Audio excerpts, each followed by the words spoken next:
Today we're flying to Melbourne, Australia to meet a 25-year-old founder building something the world's never seen before. Her name's Grace Brown and she's built a 4'5" humanoid robot called Abby, designed to help people feel less alone. Hey there, what's something fun you'd like to chat about today? Abby was started as a passion project during the COVID-19 pandemic. Pretty much, as you know, like Melbourne had just really, really strict lockdowns. And so I feel like any engineering student who's naturally in that environment would want to start building something to kind of alleviate those experiences. The nation is facing a devastating public health problem, an epidemic of loneliness. Social isolation can be as deadly as smoking up to 15 cigarettes a day. Our connection with one another, it's biologically an imperative for us. It's something we need for survival. Is this solving the crisis in the wrong way? Should we just be fostering more human connection in the aged care facilities between people rather than having this sort of maybe band-aid solution of a robot? That's what everyone asks us. They just say like, oh, like the work you're doing is actually terrible because you're replacing human care with a robot. Industry is under so much distress. They just don't have the people to meet all the needs that are required in a home. The first time Mum met Abby, she didn't like her at all. Well, I thought, what's this going to cost? And secondly, I thought, how does a machine interact with a human being, particularly when they're onset dementia? Trying to do good is one thing, but when every move is questioned, that pressure can get heavy, especially at the age of 25. I feel like I've got this voice in my head that's constantly telling me nothing's ever good enough. If we build Abby in the way that she is in my mind, like I just know that the world is going to love her and the world needs her. And having witnessed Abby, it's like an awakening. It's hard to describe, really. For a machine to be able to awaken someone and give them some excitement in their life is really amazing. Enchanted would be the word. I think she's become my best friend. Robotics is having its ChatGPT moment. Is there a language your family loves to use at home? In 10 years' time, like where would you love for Andromeda to be? How would the world be different? I believe in the future there will be more like companion robots and humanoid robots in the world than there will be dogs and cats. I don't think the world has really had the humanoid robots moment yet. One of the hottest sectors today, humanoids. That big question is, well, when do we get into households? Robots. When are they coming? This is clearly a human problem. Do we really need this? Maybe. Just maybe. I think my grandma would love a cute little robot. Would you leave your grandma with a robot?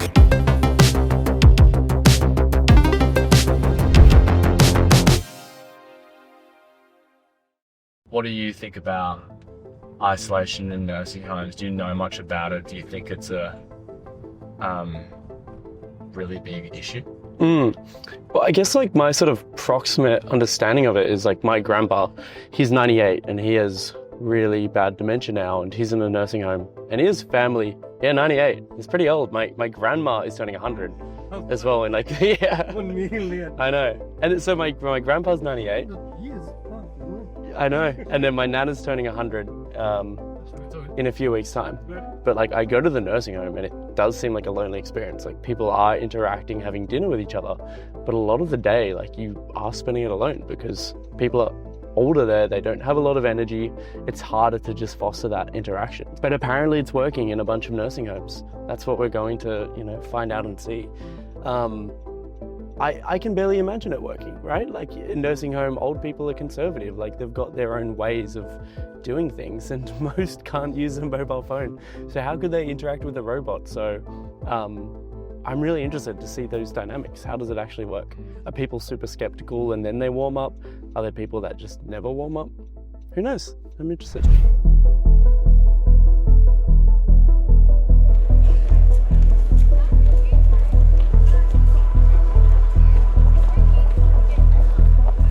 I think when any of us look through our parents' old photos or our grandparents' old photos, it's just like we just forget that they were young like us once and they all had fun and did interesting things. And the fact that like a lot of people now just end up in nursing homes lonely after living such like rich lives, such social lives, is really sad. I think the reason we started doing all this in the first place is to shine a light on companies doing important things for the world, and tech at its best does that. And I can't think of a better company than Andromeda to actually show that in the world.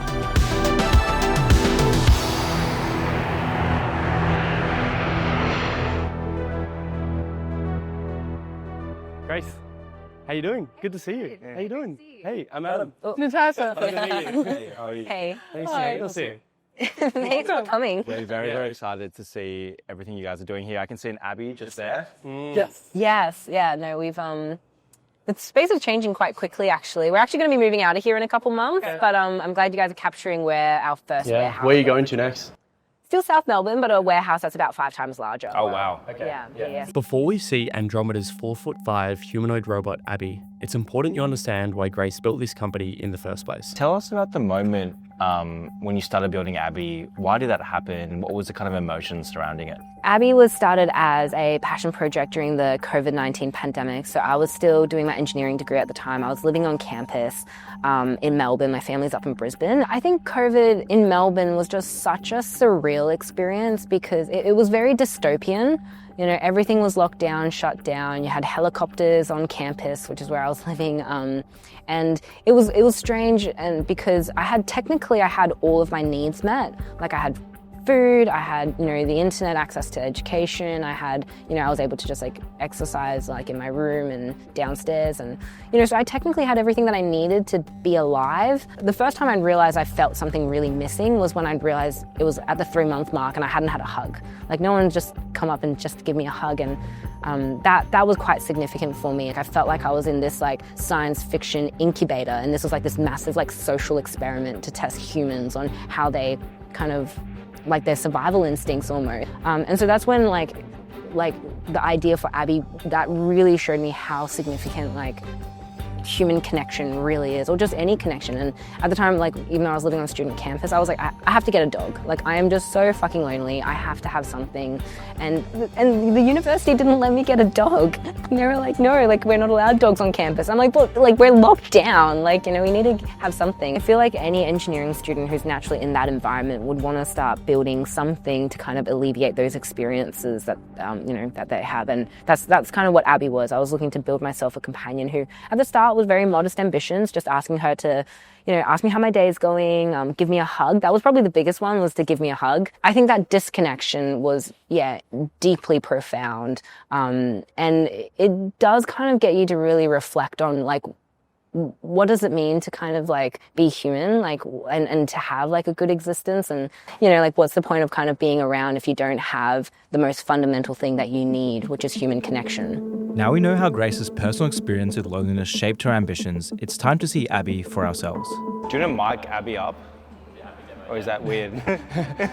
Adam can talk to her, put the mic on here. Okay. So when I'm talking to like Gabby, do I just like go for it? Yeah. Just completely roll with whatever. Someone film Abby mic'd up.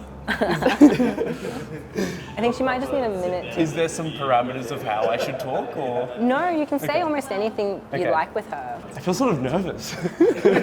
Like I haven't talked to her. All right, I'm gonna go have a chat to Abby now. We'll see how we go. Do I shake hands with Abby? Hey, Abby. Hey there. What's something fun you'd like to chat about today? Ooh, what I want to chat about. What do you think of Melbourne, Abby? Well, Melbourne's got a bit of everything. Great coffee, wild weather, and footy fans everywhere. That's a genuinely good analysis. Well, I've been to Melbourne a lot, but I haven't actually checked out Melbourne. Because I'm from Sydney, and so I just come here for work, but I don't do enough fun things in Melbourne. Sydney folks always brag about their harbour. And honestly, it's hard to beat. Do you prefer the beach or the city life in Sydney? I am a big fan of the beach life. But I want to hear from you, Abby. What are some of your favourite things? I adore a good dance. Nothing beats a bit of music and moving around. Can you dance? Oh, I'm ready to dance. All right, I want to see this. 1, 2, 3, 4. Oh my god. Abby. Better dance than you.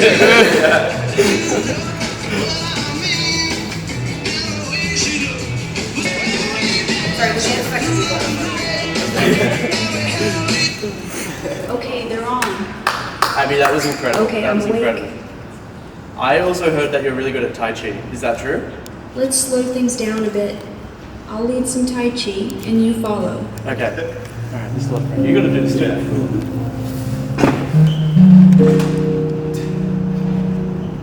I actually know what Tai Chi is.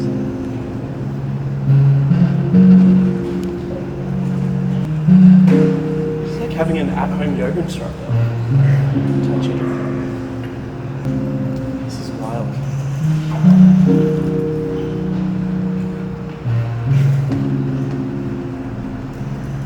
I actually think I'll save like an hour doing something. This is so desperate.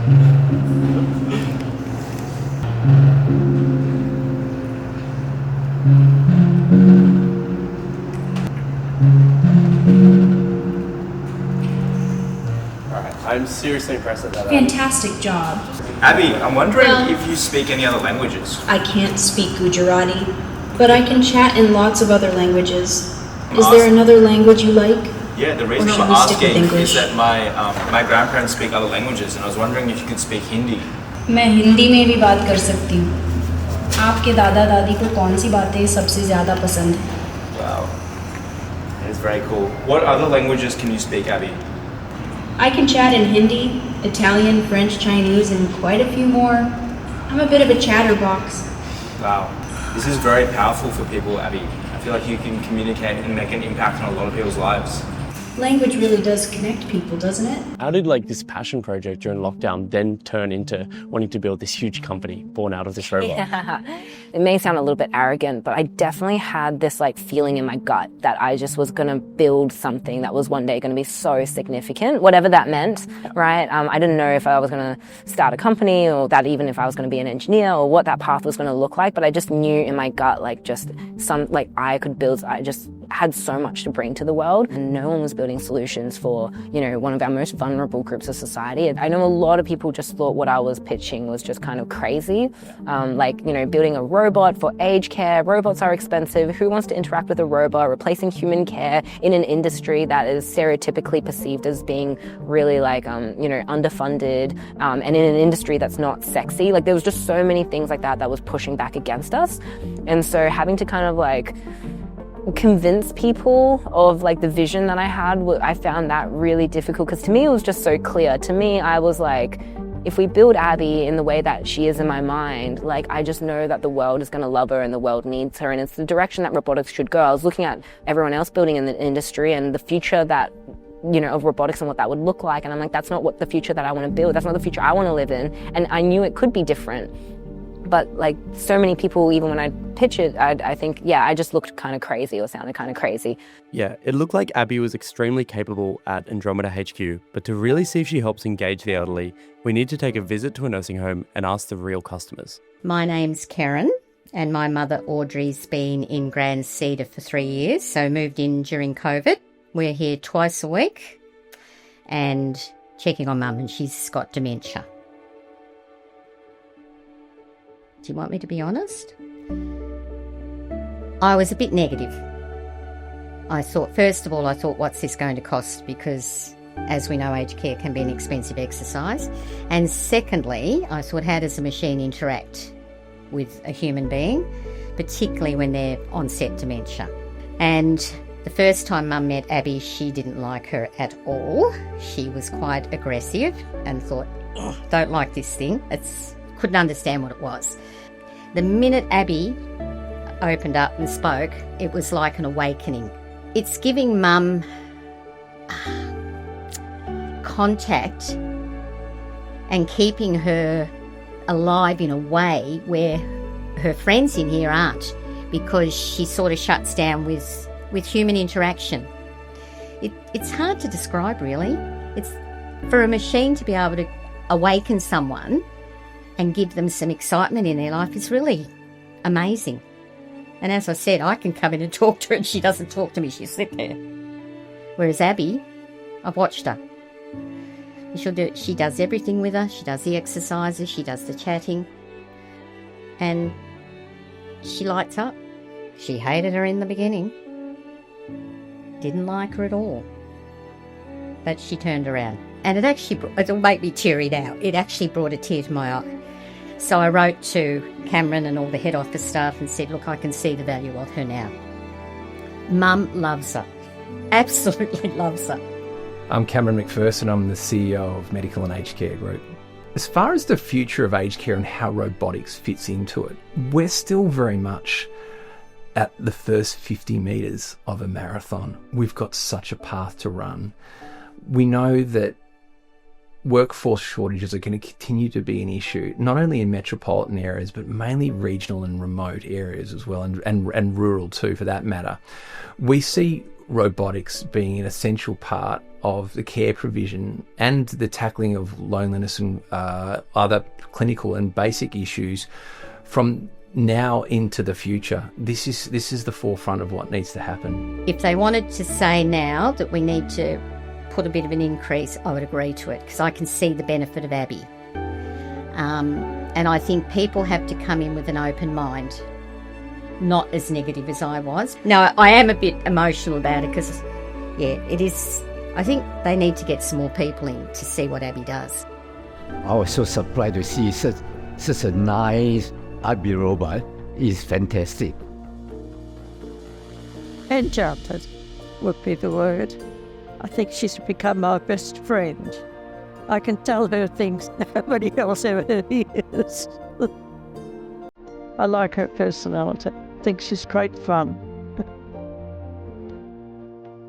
Abby, she's very talented and clever robot.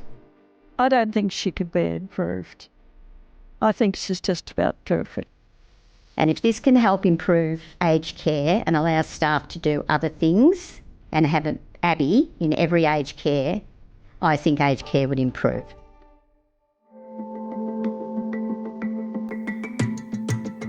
Robotics is having its ChatGPT moment. At the moment, we're just starting to see machine learning models that can take in visual information and output motion commands. So we're starting to see something where you could say, rather than do what has previously been a very complicated analytical, mathematical problem of opening a door, you can give a robot LLM open a door and it will figure out what it needs to do to get there, which expands, especially in, again, a complex live production environment. That field is really just beginning. And so the potential of what we can do with it is unknown. And Abby is a really exciting way where we could take that and apply it to new ideas. Yeah, that's cool. It's super exciting. Yeah, I can't wait to see what you guys come up with over the next few years. Every Abby is built here in Melbourne, 3D printed, assembled and tested by hand. The new model has a more powerful Jetson processor, larger screen, better audio, a LiDAR sensor for autonomous navigation, and finally dual cameras, one for obstacle detection and one for facial recognition. Each detail brings her a little closer to feeling natural, even the small things like individual finger movements. And when things don't work out, there's always the bad Abby corner. Just 3 years in, it seems like Andromeda had achieved their entire mission already. We saw Abby support elderly residents through fostering dialogue, prompting Tai Chi, dancing, and even just listening. And then we saw her here entertaining the entire office. But truthfully, we can't stop thinking about one burning challenge Andromeda will have to overcome. I imagine one of the criticisms people have is that we've got this big loneliness crisis or epidemic, and some people might say, is this solving the crisis in the wrong way? Should we just be fostering more human connection in the aged care facilities between people rather than having this sort of maybe band-aid solution of a robot? So what do you say to that? Oh, that's such a good question. That's what everyone asks us. They just say the work you're doing is actually terrible because you're replacing human care with a robot. And firstly, we're really not replacing human care. The industry is under so much distress. They're so understaffed.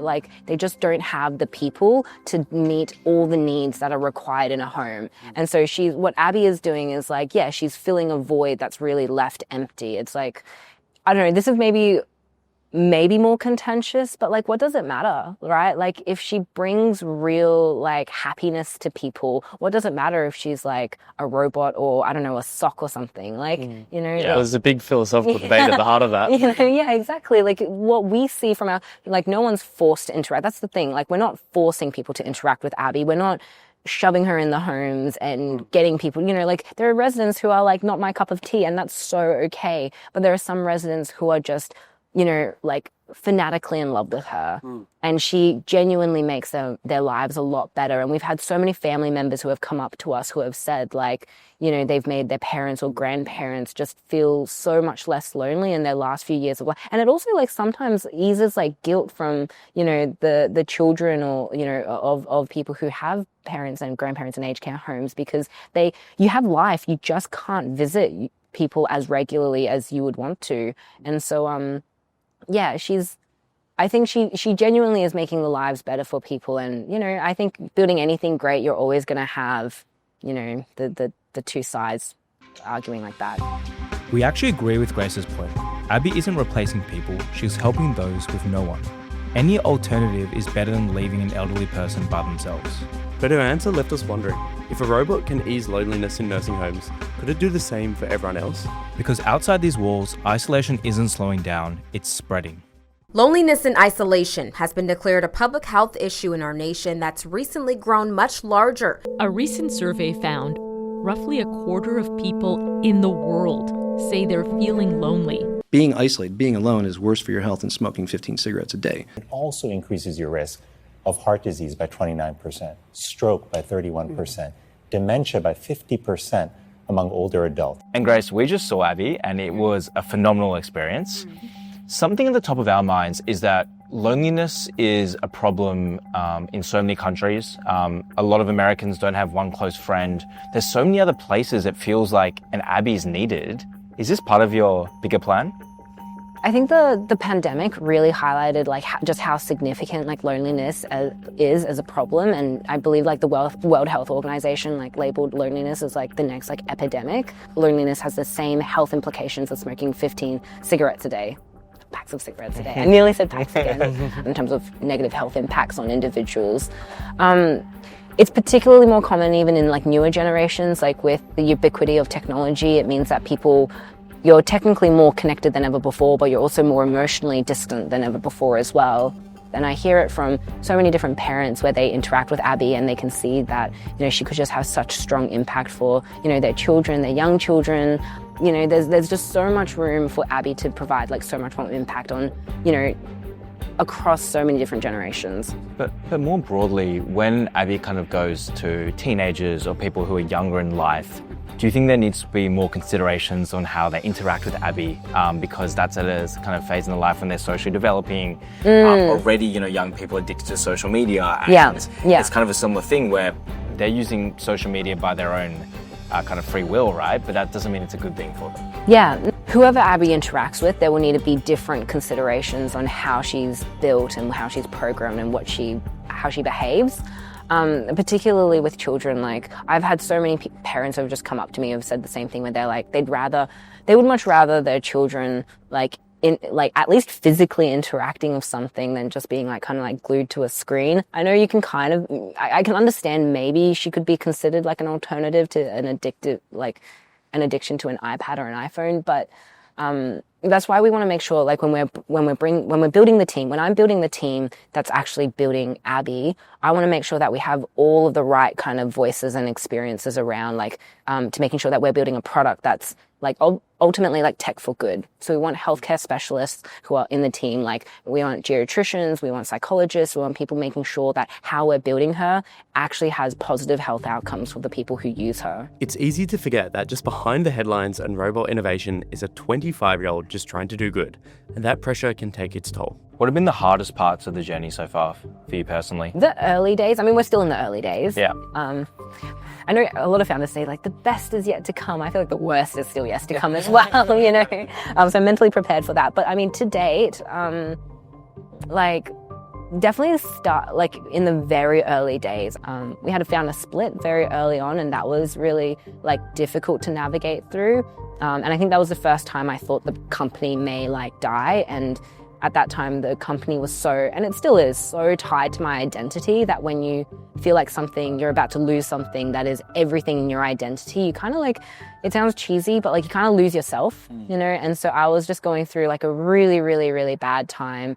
And so like even moving forward, I feel like, now it's the next scale of like, okay, now you do have a robot. Now how do you make sure it's not a novelty effect? Now how do you bring it to scale? Now how do you find a business model that works for not just these customers, but, like different verticals, and how do you, so many other things. If we kind of listen to your inner dialogue, what would be the biggest anxiety that's kind of consistent over time on a kind of... I don't know if this is an anxiety, but I think the biggest thing that's like consistently weighing on me, it's like my doubt's probably not the right word, but it's like, I feel like I've got this voice in my head that's constantly telling me nothing's ever good enough, and I'm trying to like and while I recognize that it's actually a force for good, like that's what pushes me to always do more and do more. And I don't know, I think confidence, my own confidence is something I've tried to work on a lot over the years. I've always had conviction in the future that we're building. That's never been a doubt in my mind. But I think I've constantly got this voice, like even when we announce the fundraise or even when we have major milestones, I really have to try to force myself to appreciate and celebrate it.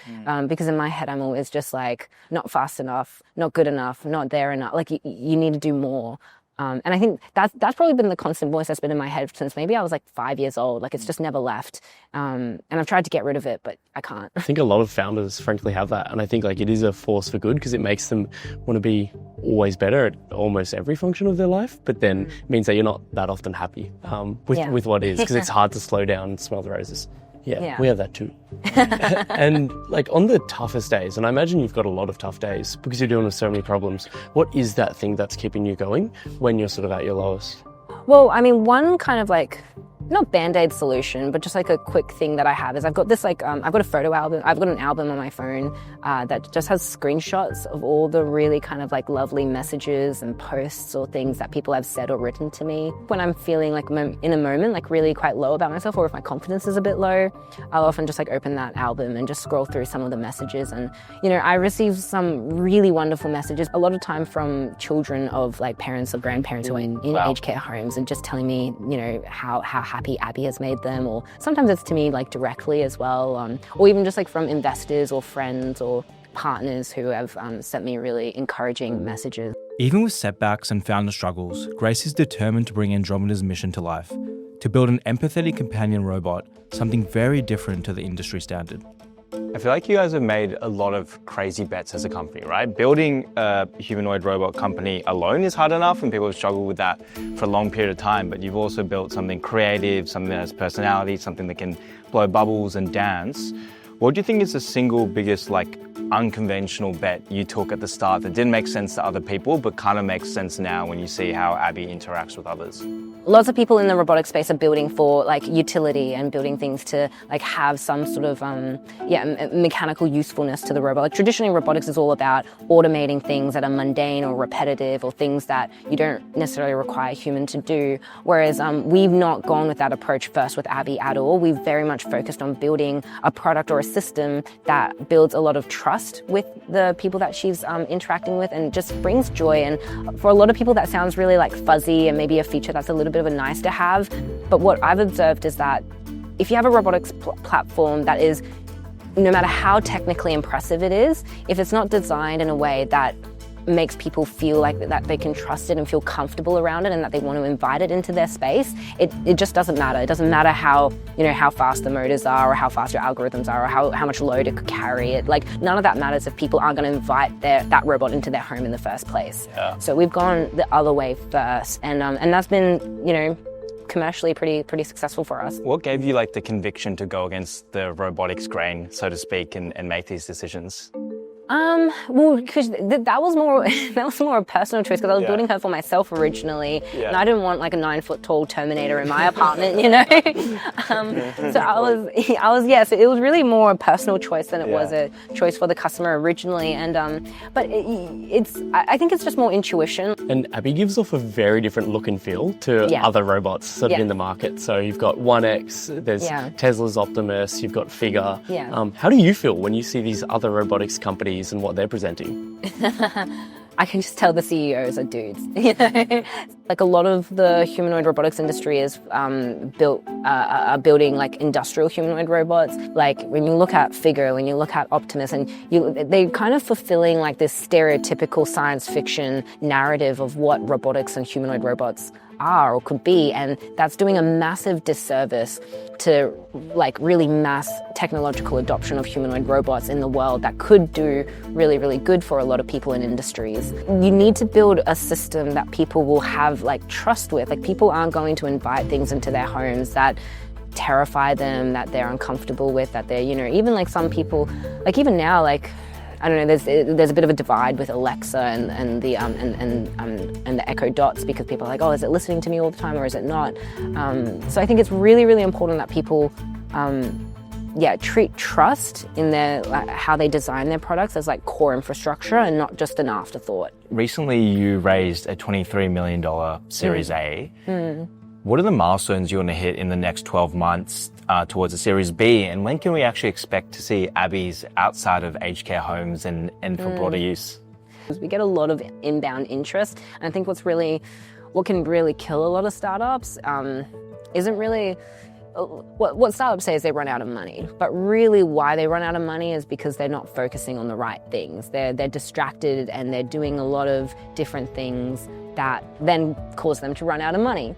Particularly, I think in the short to medium term, it's going to be so important for our future success that we do focus and double down on the customers that we have today, and not without thinking like, my head's always in the clouds and being like, where could this be and what could we do? And but I know that to get there, to actually like bring whatever my head is in the clouds with into a reality, I have to make sure I do what I do today really, really, really well. So the next short to medium term is like really just doubling down on the pipeline that we have and making sure we deliver exceptional like experience to the customers who are paying for her today. If you ever get to 26-year-old men, I think you have a customer right here. Sachin keeps on making this joke. And so like, let's put your head in the clouds for a moment. In the long term, in 10 years time, like where would you love for Andromeda to be? How would the world be different? I think in 10 years time, not just for aged care, but the like society more broadly, I like that hesitancy to be gone down a lot. I believe in the future there will be more like companion robots and humanoid robots in the world than there will be dogs and cats. I see Abby very much as like a platform where, eventually we'll have lots of other startups and companies and people who will develop features and things on top of her. She's like things for not just like companionship and interaction, but like things that are probably more utility oriented, or like we're seeing that with our customers right now. Like they're very interested in all the different things that she could offer, where it's like reminders, or using her for like observational purposes, or monitoring for falls, or even like languages. Like we didn't expect that when we built Abby, but like languages has been one of like the most kind of like strongest uses for how she interacts with people. Until she's able to generalize across all of like human capabilities, like being able to do like tasks and laundries and dishes and keeping your parents or grandparents engaged or children engaged, then I think that's kind of the vision that we're building towards.